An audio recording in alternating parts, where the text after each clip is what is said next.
Welcome to the Containment Zone. Perception defines reality, or so it's often claimed, often without question. But what happens when that definition refuses to align with what we can touch? What happens when reality does not collapse under observation, but simply looks back and disagrees? That is the paradox of SCP-3010, a name, a man, a designation, Andrew White, born in Vermont, 1976. Father. Researcher. By all administrative records, was an information systems specialist attached to Site-11.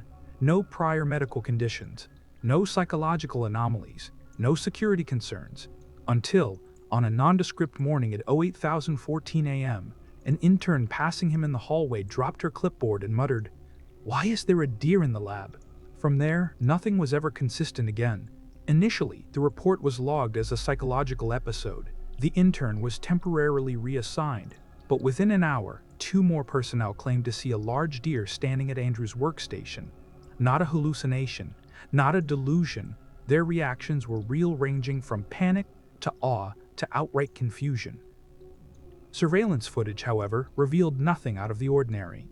Andrew White, human, seated, typing, quiet, focused, but not according to anyone else. And thus began the split. As observation increased, so did the disparity. Staff with no prior history of mental disturbances independently began reporting an animal. In Andrew's office, descriptions varied, but all aligned with the profile of an adult male white-tailed deer.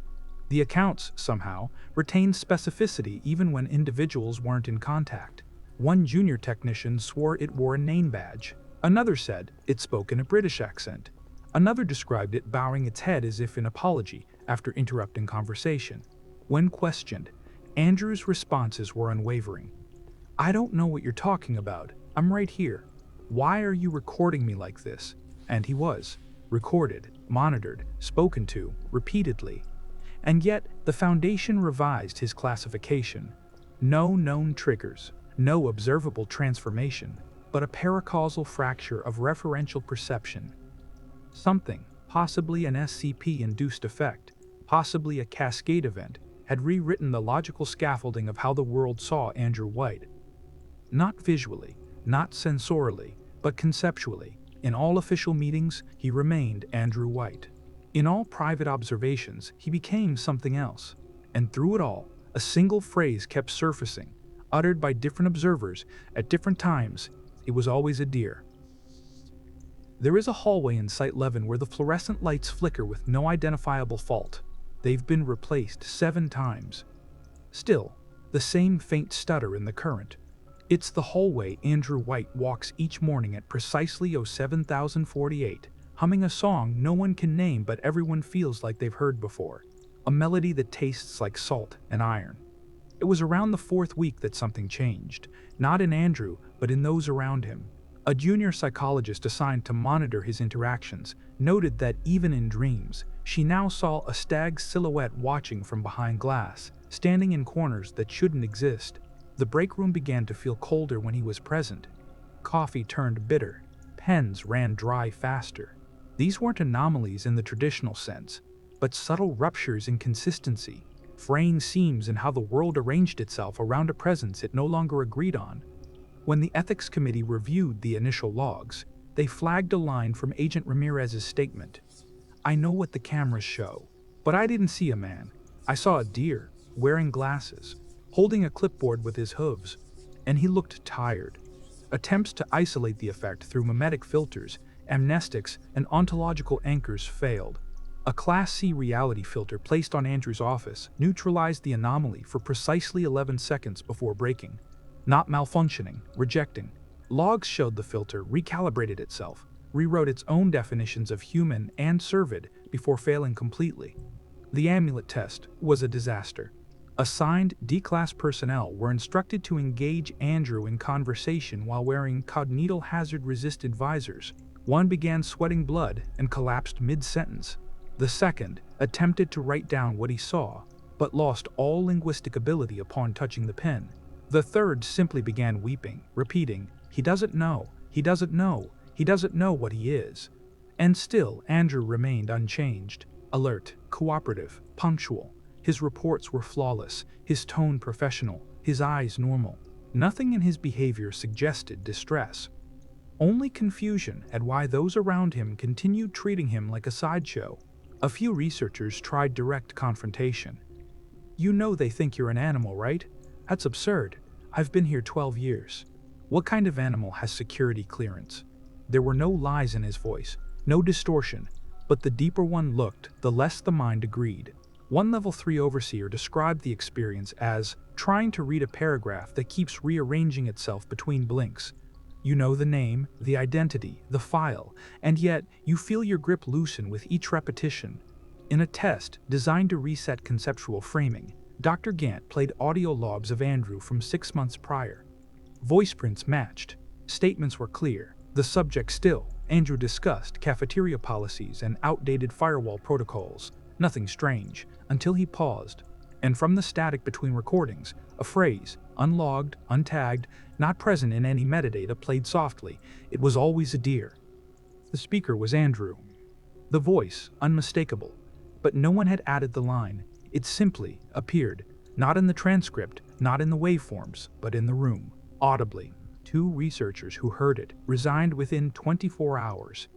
One left behind a single sentence, scrawled in frantic loops across a full legal pad. IF. Reality says he's a deer. Does that make the truth wrong?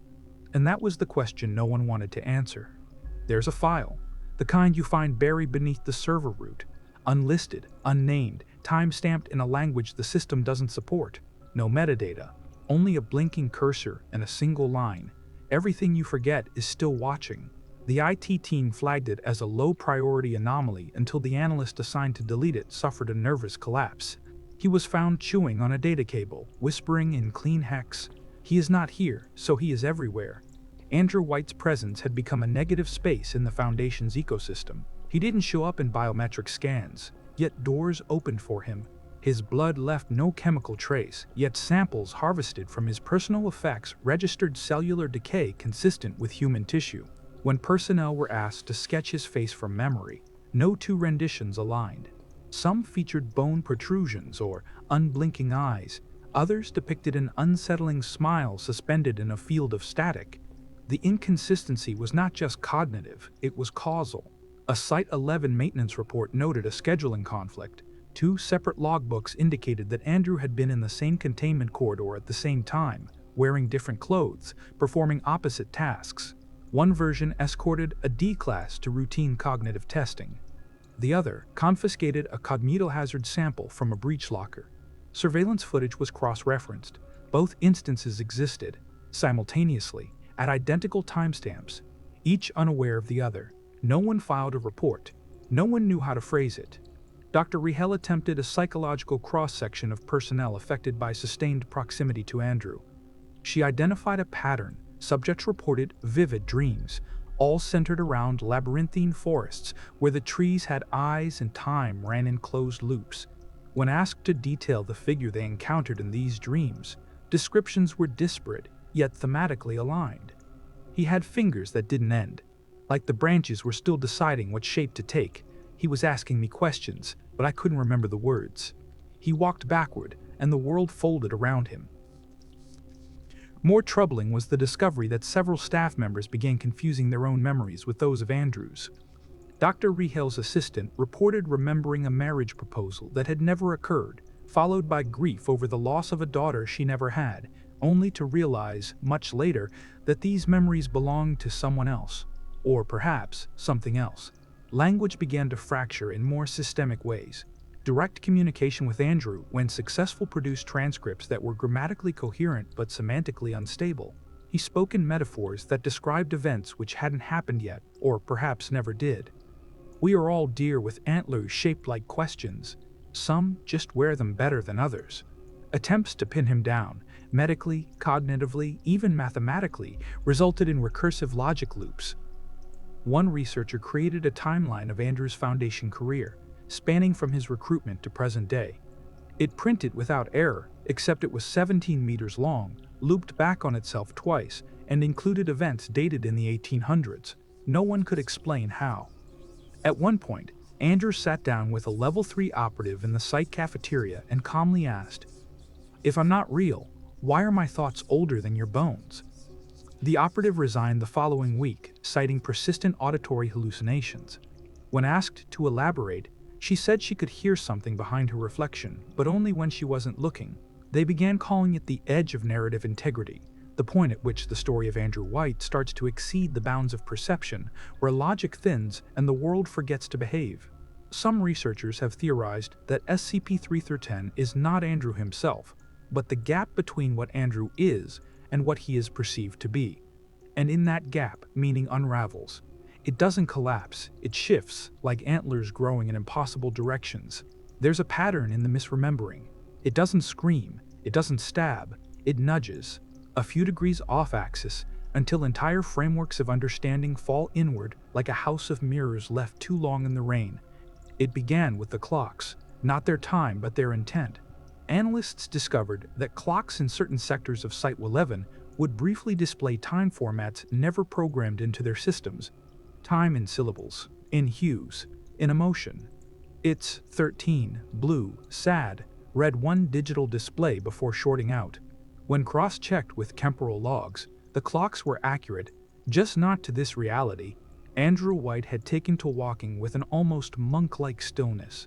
Not quite graceful, more like deliberate stalling, as if each footstep had to be negotiated with physics before landing.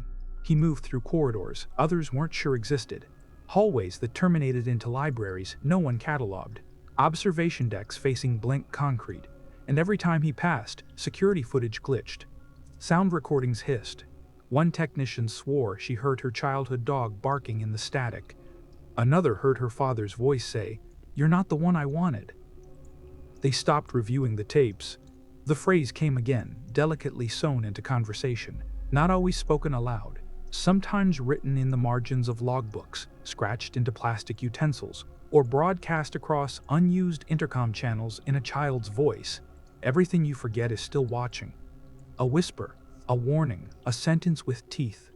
One day, a janitor was found in a storage closet repeating it over and over while pulling out his fingernails, mumbling through blood and breath. "It remembers better than I do." When asked what it was, he stared for 38 seconds and died of cardiac arrest, eyes fixed on the ceiling. Autopsy revealed a brain anomaly, not physical but semantic. Words were misfiled, entire concepts rerouted. One neuron had stored a weather pattern, another, a memory of someone else's life. His brain had tried to compensate for something missing, and filled the gaps with Andrew. By this point, the phrase wasn't just spreading, it was rooting. Within the psychological wind, dreams began sinking across patients. Individuals unrelated by background or assignment described identical scenarios, a hallway lined with mirrors that reflect not the viewer, but strangers halfway through turning toward the glass. Always turning, never arriving. They said the space felt like Andrew, but no one could articulate how they knew.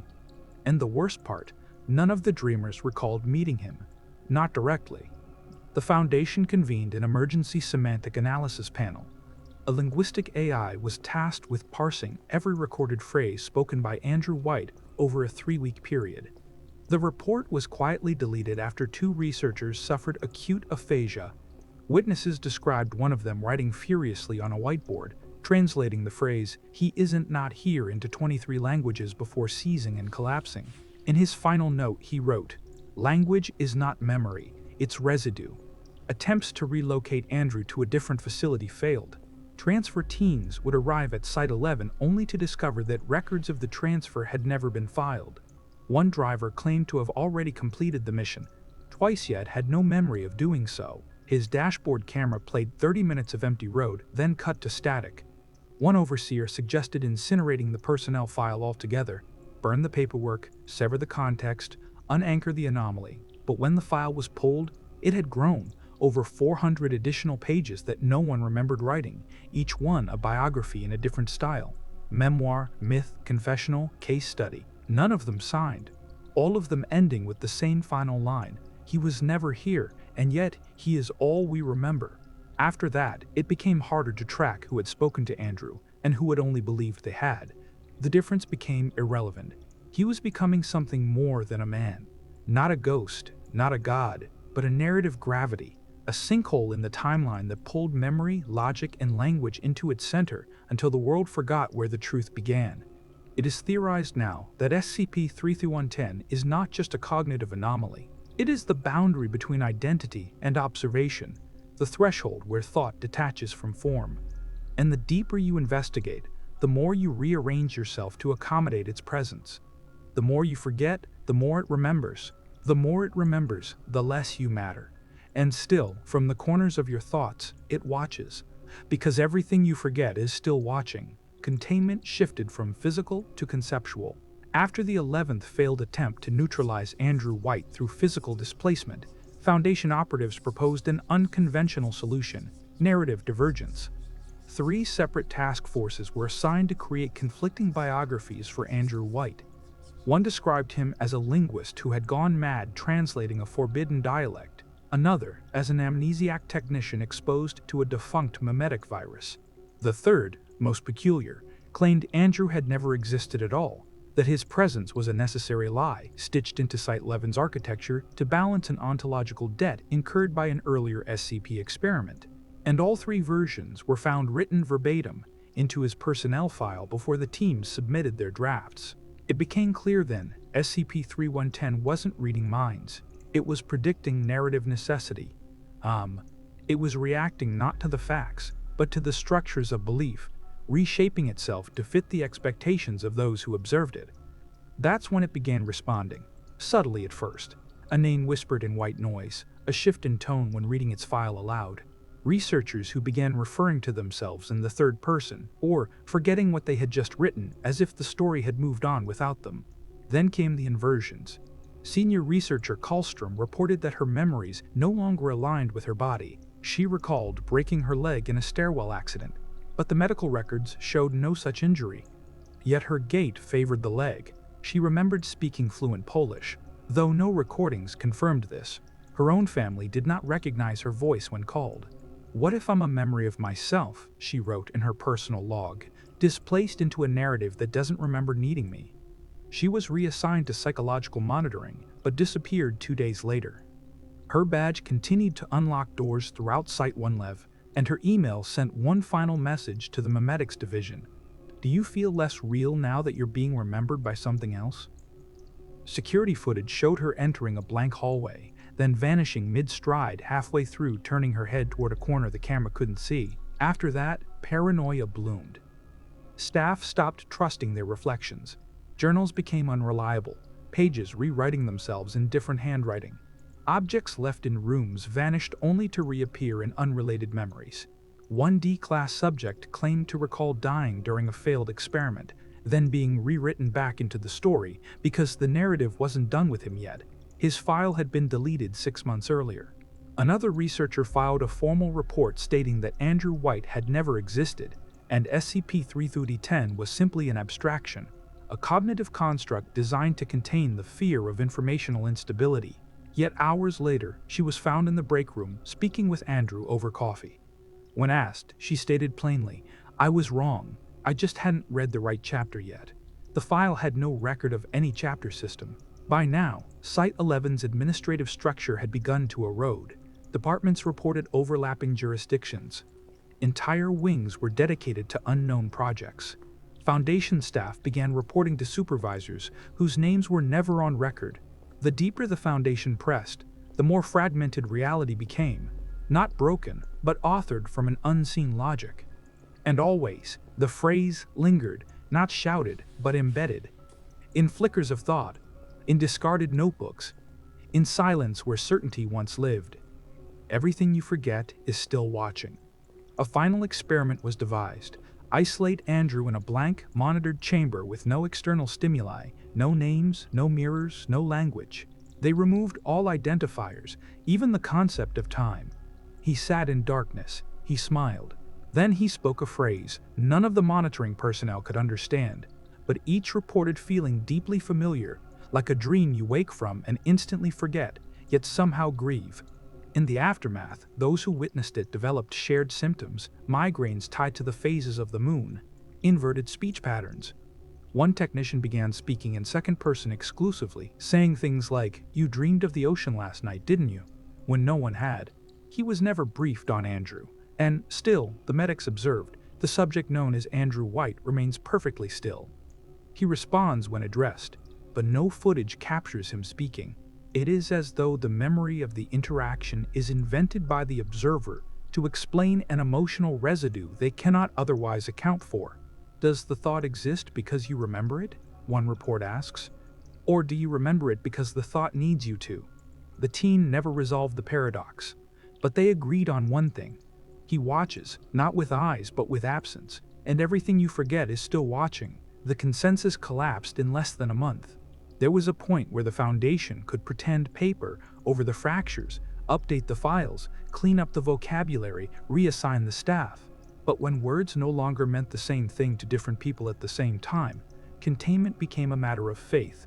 The term Andrew White itself began to fray. In one corridor, he was an intern who had gone missing during the relocation of SCP-055, the anti-memetic anomaly that cannot be remembered. In another, he was a Level 4 researcher currently on sabbatical in Zurich. Someone even submitted a requisition order approved by Dr. Andrew White, bearing a signature that matched no known samples, yet was accepted by the system without protest. No one knew who authored the requisition. It was for 20 kilograms of conceptual anchoring fluid. That fluid doesn't exist. It didn't matter. The form was approved, the room was stocked, and by the end of the week, several researchers swore they had used it. What was observed changed what was true. What was recorded changed what was remembered, and what was forgotten continued watching. The mnemonic virus spread, not through contact, but through assumption. You didn't need to read Andrew White's file. You didn't even need to speak to him. You just needed to think about the possibility that he might exist. The moment the notion crossed your mind, it nested, restructured your memories to account for his absence, and grew roots in the soil of your uncertainty. Because SCP-3010 is not Andrew White. SCP-3010 is the narrative vacuum left when he should have been there, but wasn't. A human-shaped absence. A void that generates self-consistent memories because the alternative, a blank page in a life, is intolerable to the human mind. And the Foundation had filled that blank, again and again, until it became canon. One experiment attempted to sever all information pathways. A closed-circuit black site, Site-83 null, was established, cut from all digital networks, all language stripped to fundamental terms, no names, no memory devices, no mirrors, pure existence without annotation. They named it Project Null White. Within days, personnel began referring to a colleague who had helped organize supply crates. No one had seen him, no one had spoken to him, but everyone remembered that he had been there, and when the logs were reviewed, his digital ID existed, ONDAR WH3, last authorized 43 seconds prior. The physical logs showed no such record. The analog clock in the monitoring room had stopped at that exact moment, and someone had written a phrase on the wall in a substance that could not be chemically identified. He is not the name. He is the space between sentences. That phrase was later found embedded in the metadata of a Foundation white paper on linguistic drift, not as a footnote, not in a comment, but as a property of the file itself. Its creation date had been overwritten with the phrase. One researcher attempted to destroy every known record of Andrew White. Files were scrubbed, images deleted, audio logs overwritten. He even administered a Class Z monastic purge, stripping himself of everything he had ever known about the subject. 3 days later, his mirror began fogging in the shape of a silhouette, and when asked, he simply said, "He's coming back. He always comes back." Not because he wants to, but because we do. Remaining staff convened an emergency ethics session. It was suggested that the only true containment would be to accept that Andrew White was never meant to be remembered. That forgetting was the only moral option. The session ended with no conclusion. All recordings of that meeting now end with a voice, soft, not quite human, whispering, "Everything you forget is still watching. Everything you forget is still watching. Everything you forget is still." And then the video corrupts. When asked, no one remembers hearing the voice during the live session, but no one denies it either. And every night since, someone on the research team has reported the same dream: an empty office, dimly lit, a man sitting with his back to the door, a folder on the desk, and a name that you can't quite read even as your hand reaches for it. You don't open the folder, you never open the folder, But you remember that you did. That's the part that hurts the most. There was no alarm when it happened. No sirens, no breach codes, no frenzied boots pounding across tiled corridors. The moment simply arrived, quietly, almost politely, as if it had always been scheduled. And perhaps, in a sense, it had. Somewhere deep inside Site-11's central archive, beneath 2 layers of biometric security and a lead-lined isolation shell meant for cognito-hazardous material, the air simply changed. The sensors registered a temperature drop of less than 1 degree, but personnel nearby reported a sudden sense of dizziness, a ringing in their ears, and an overwhelming feeling of being misplaced, not watched, not followed, misplaced, as though their minds had been nudged half an inch to the left. Inside that secure chamber, a personnel file reappeared. It hadn't been there a moment before. The Foundation had purged all mention of Dr. Andrew White 6 weeks ago. The deletions had been performed through Level 5 clearance systems with redundancies in place. There was no chance for error. But there it was. Paper stock.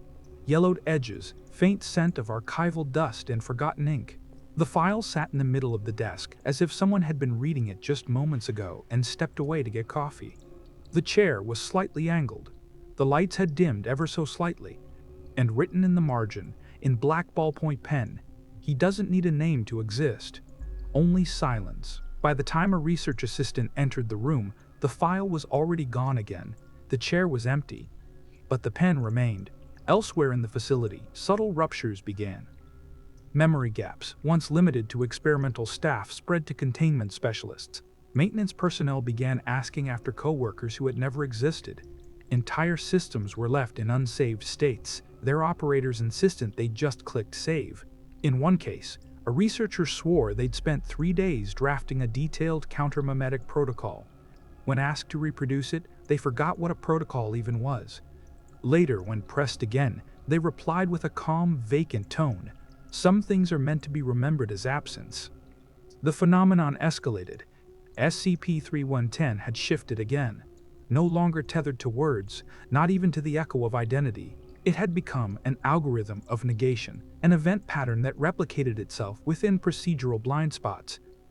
Anywhere the Foundation relied on assumption, routine, or familiarity, it entered. A broken timestamp, a clipboard with half the checklist completed in unfamiliar handwriting, a name in a database, typed only once, then removed, but still lingering in the autosuggest function. A dream shared across 7 personnel, none of whom had met, a white hallway, a dripping faucet, and a photograph face down on the floor. None of them ever picked it up. None of them remembered why. By the 3rd month, site communications began to fail, not with noise, but with clarity. Messages arrived too perfect, too sterile, lacking the small inconsistencies that proved humanity.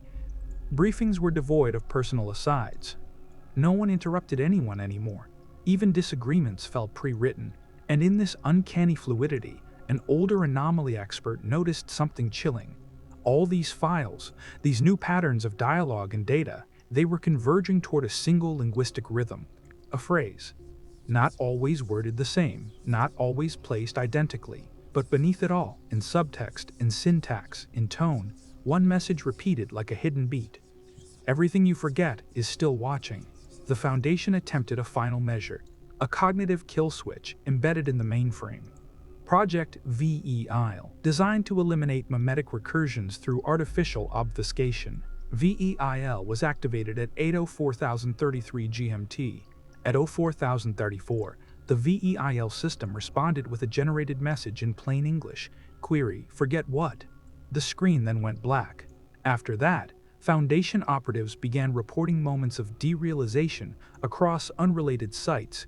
Site-17's cafeteria had missing floor tiles that none could explain. Site-81's internal elevator listed a non-existent 12th floor. Site-11's personnel count was always off by 1. But no one could agree whether it was too many or too few. No emergencies were declared, because emergencies require acknowledgement, and SCP-3010 had proven that what cannot be acknowledged cannot be stopped. Weeks passed. The memetic decay spread. 105 member, in a moment of uncharacteristic candor, drafted a handwritten note. We were wrong. Memory isn't a safeguard, it's a doorway, and SCP-3010 didn't knock. It was already inside. If this is my last entry, let it be known I've hidden my thoughts not to forget them, but to avoid letting them in. The note was found in his locked desk drawer. He had no recollection of writing it.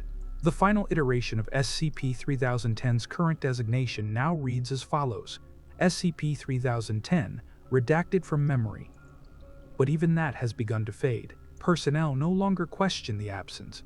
They only adjust. They smile at one another with eyes that do not blink at empty rooms. They nod in approval at reports with missing pages. They work in silence, comfortable in the pause between conversations. And sometimes, when they speak aloud without meaning to, they murmur phrases that seem rehearsed. The silence always remembers you. He was never real, but always present. Everything you forget. But no one finishes the sentence. They simply stop and return to their tasks. And if you've read this far and felt the unease twist gently inside your ribs, don't worry, you'll forget this soon. You always do. Welcome to the Containment Zone.